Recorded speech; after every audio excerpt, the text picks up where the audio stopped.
Lockdown ई पाठशाला में बच्चों आप लोगों का स्वागत है। आज हम लोग प्राचीन राज्य व्यवस्था के नए टॉपिक पे चर्चा करेंगे। हमारा आज का टॉपिक होगा मगध महाजनपद और वज्जी गणराज्य। हम लोग पिछले क्लास में भाग 1 में अध्ययन किया था कि हमारे प्राचीन काल में किस प्रकार से शासकों का चयन होता था, और हम लोगों ने वहाँ सीखा कि यज्ञों के माध्यम से शासक अपने आप को स्थापित करते थे और स्थापित करने के बाद किस प्रकार वे अपनी शक्ति को बढ़ाकर जनपद के राजा बने और जनपद के बाद उन्होंने महाजनपद का निर्माण किया। तो आज हम लोग उससे आगे चर्चा करेंगे। हम लोग आज देखेंगे कि जो हमारे यहाँ 16 महाजनपद प्राचीन भारत में जो मौजूद थे, उन महाजनपदों में क्या कुछ अंतर था, तो उन अंतरों को हम लोग आज समझेंगे। चलिए हम लोग अपनी टॉपिक पे चर्चा करते हैं। बच्चों, मगध एवं वज्जी महाजनपद पर आज हम लोग चर्चा करेंगे। सबसे पहले हम लोग जानेंगे कि 16 महाजनपद जो थे वे एक जैसे नहीं थे। तो महाजनपद 2 प्रकार के थे। पहला था राजतंत्र और दूसरा था गणतंत्र।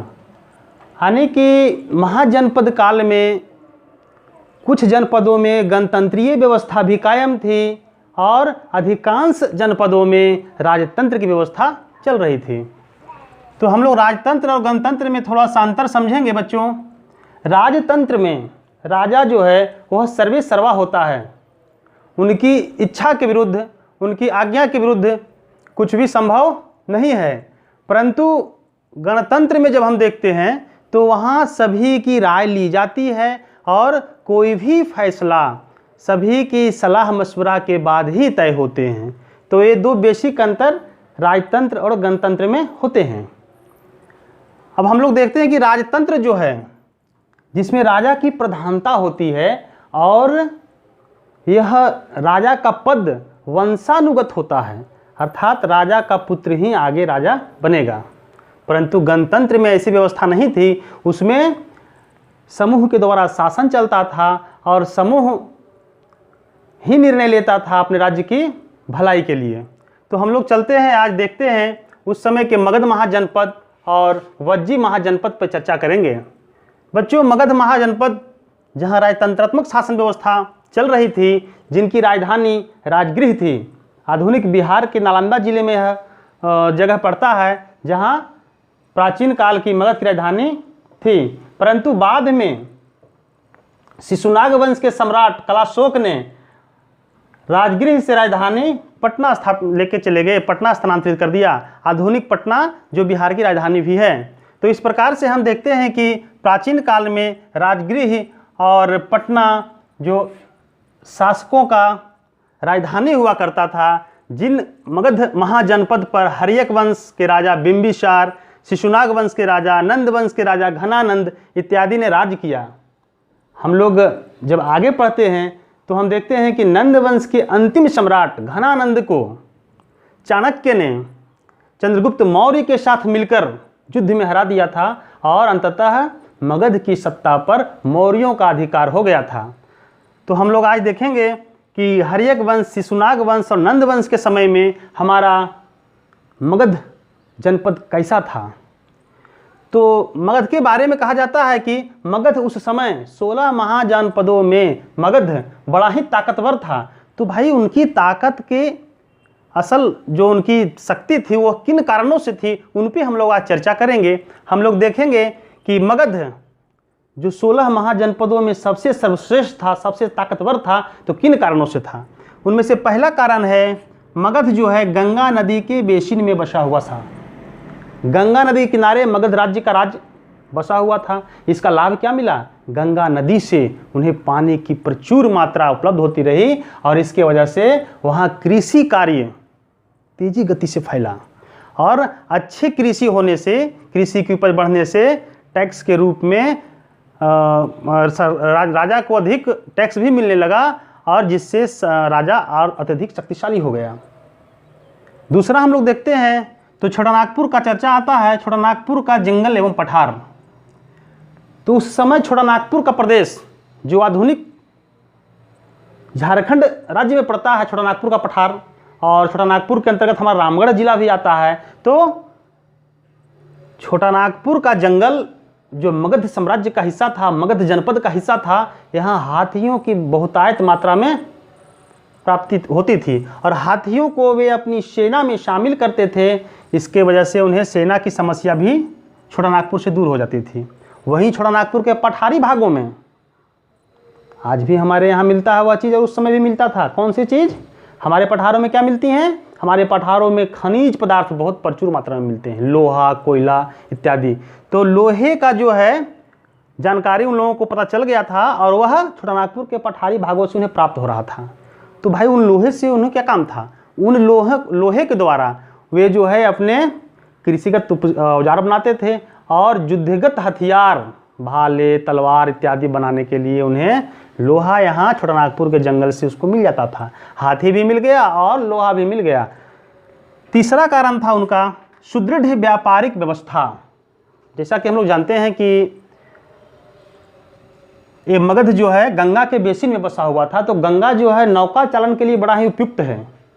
तो नौका चालन के लिए उपयुक्त होने के कारण परिवहन का वहाँ अच्छा साधन बना और एक जगह से दूसरी जगह अपनी वस्तुओं को वे लोग लेकर जाते थे और व्यापार करते थे, और इन व्यापार से इन्हें काफ़ी मुनाफा होता था, जिसके वजह से साम्राज्य की शक्ति दिनों ब दिन बढ़ती गई। तो इस प्रकार से हम देखते हैं कि मगध महाजनपद जो प्राचीन काल में, दैट मीन्स उत्तर वैदिक काल के टाइम में, यह शक्तिशाली जनपद था और इन जनपदों में उस समय के अन्य जनपदों की तुलना में मगध की ताकत सर्वाधिक थी। अब हम लोग चर्चा करते हैं मगध के बाद वज्जी महासंघ पर, कि उस समय यहाँ तो राजतंत्र थी, तो वज्जी में क्या था। तो बच्चों, जब हम वज्जी महासंघ की चर्चा करेंगे तो हम लोग यहाँ देखेंगे कि यह जो वज्जी संघ है उस समय वहाँ गणतंत्रात्मक व्यवस्था कायम थी, जिस प्रकार से आज हमारे भारत में गणतंत्र व्यवस्था चल रही है। तो लगभग उसी प्रकार की व्यवस्था उस समय वहाँ मौजूद थी। उनकी राजधानी वैशाली था। आधुनिक बिहार जिले में, बिहार राज्य में पड़ता है। इनकी राजधानी वैशाली थी। और हम देखते हैं कि वज्जी संघ का शासन कैसे चलता था। तो उनका शासन शासकीय निर्णय सभा में बहस के बाद तय होते थे। वहाँ पर राजा की सर्वोच्चता थी, लेकिन यहाँ क्या है, सभी लोग आपस में बैठते थे और बैठकर चर्चा करते थे कि हमारे राज्य के लिए क्या, कौन सी बातें अच्छी होगी, कौन सी लाभकारी होगी, फिर वे निर्णय उस पर लेते थे। वज्जी जो संघ था वह कुल 8 कुलों का एक संघ था, जिसमें वज्जी, विदेह, लिच्छवी, उग्र, भोग, मुरव्य, कौलिये एवं इक्ष्वाकु इत्यादि छोटे छोटे कुल शामिल थे। और इन कुलों के द्वारा मिलकर वज्जी संघ के नाम से शासन का कार्य चलाया जाता था। तो बच्चों, हम लोग ने यहाँ देखा कि गणतंत्रात्मक और राजतंत्र में बहुत अंतर दिखाई पड़ गया।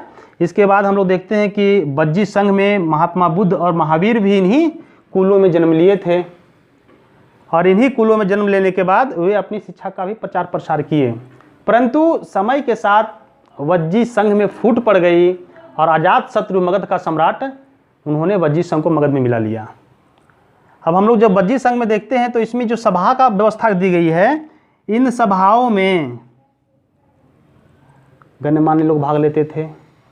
स्त्रियों के लिए सभाओं में जाना वर्जन था।